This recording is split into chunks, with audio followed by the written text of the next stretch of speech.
Hi, we're just waiting for all the social media to join the stream before we get underway. It's going to take another 3 or 4 seconds and we'll be underway. There we go. Looks like it is done. I can see YouTube opening. I'm just going to close it before we get any of the YouTube volume come through the event. Good to have you along and welcome to our market update for today. Today, the 6th of November 2020, as time flies past.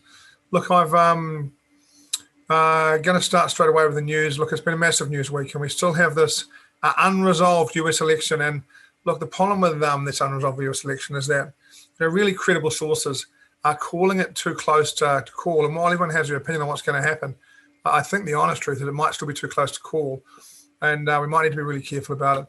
Been a heavy news week, lots of stuff, and the big stuff still to come, or big stuff still to come. Friday, we've just had inflation expectations quarter on quarter in New Zealand come out, and should be coming out right now if you like.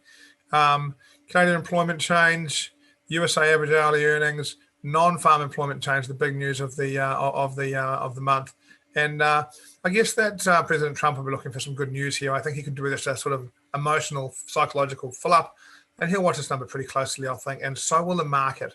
At the end of the day, these unemployment numbers from the United States haven't been too bad, and we will watch them. They will be watched with interest in the market. I think, well, it won't react to too much else. It may well react to them. Sorry, guys, just having a bit of issue with my Forex factory. And then look, next week, look, we've had all this news. We've had RBA, we've had elections, we've got FOMC, we've got non-farm payrolls, and next week we've got nearly nothing.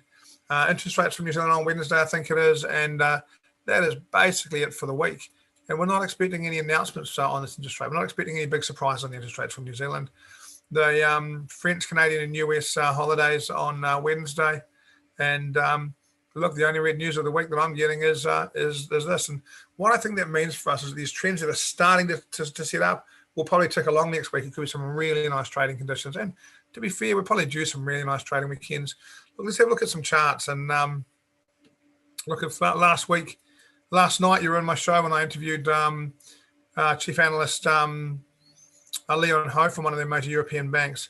You'll have had a pretty good day today or overnight, I would think. We managed to get a lot of this stuff pretty right. Look, I talked in that show about the fact that this trend line had been broken and retested with a close on top of it and was up about here, and that gold is one of the things I was going to be bullish on. And above this line, above this triangle, if you like, I am bullish on gold. I'm looking for a pullback to around 1930, and then I'm looking for another leg up, and I'd be expecting to get to about 1974. If we get a turnaround here on an hourly or 4 hourly chart, I will be buying gold and getting back into this market and looking forward to it very much. Now, I know that flies in the face of some of the seasonal stuff, but this is a US election and market sentiment is an unusual place. So I'm still okay with that. The other big winning last night, I did say in there that is very rare for me to buy the top of a market, but around 14,700, I think we were, that I would buy Bitcoin straight away, that I wasn't going to, that I wouldn't let the opportunity go. And if you bought Bitcoin yesterday, you should have made about $1,000 on that transaction so far. Look, where's the high? We talked about this as well. Bitcoin through here, through its recent high, was always an acceleration point. Took off from there. Look, the next real level for me is 16,800, and I'd expect we might well see that even later on today, the way Bitcoin's going. Look, you have to plan for a pullback. It's interesting because this is where the market from yesterday is different. Yesterday was a US dollar weakness play, and today we're seeing some US dollar strength come back in different areas, but not in Bitcoin, which is interesting. People are just piling into us. Bitcoin is becoming the safe haven, and people don't want their money, particularly in US dollars at the moment, because, well, we're not quite sure what's going to happen. And the other ones, what we saw was US dollar weakness, so gold went up, now US dollar strength.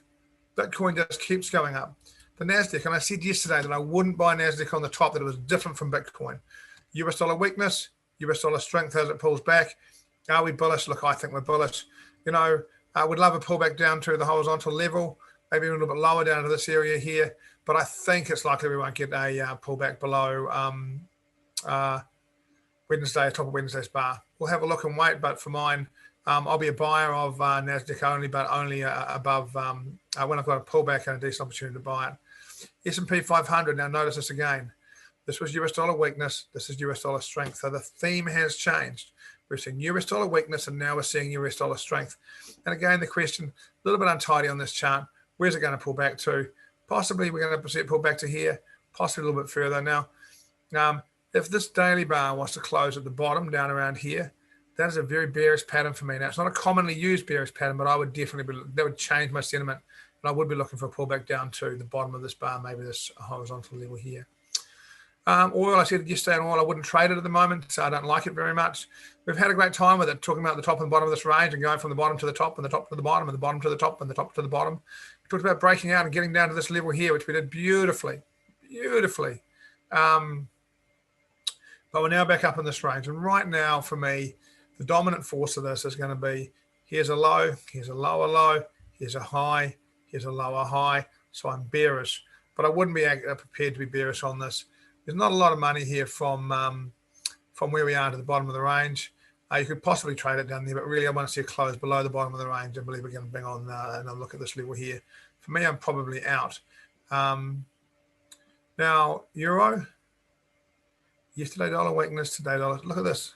Same chart pattern. Let's have a look at these, eh? Same chart pattern. Same chart pattern. Same chart pattern. Extension, inside bar retracement. It'll be really interesting to see how far these retrace. And something I think is valid today is to start watching these and looking for a leader. Look for the first one that pulls back to a level and bounces, and we may well have a chance to follow another currency pairs. Look for the pullback on here. We could look for a level out around about here, 1751. But I think with this as well, we need to be really careful. Remember what we've just come out of. We've come out of some really good selling. We've had a nice big move up. But, we haven't put in a higher high. I think you could suggest this may come back into the bottom of the range at some point along the way. Dollar yen, opposite way around, same pattern. Dollar weakness, bounce. And all we're looking to do right now in the market is this. We're looking to see if we can time an entry on Bitcoin, time an entry on gold, and watch dollar strength, dollar weakness for the rest of the day. Now, let's remember today is non-farm payrolls. I'd be very, very careful.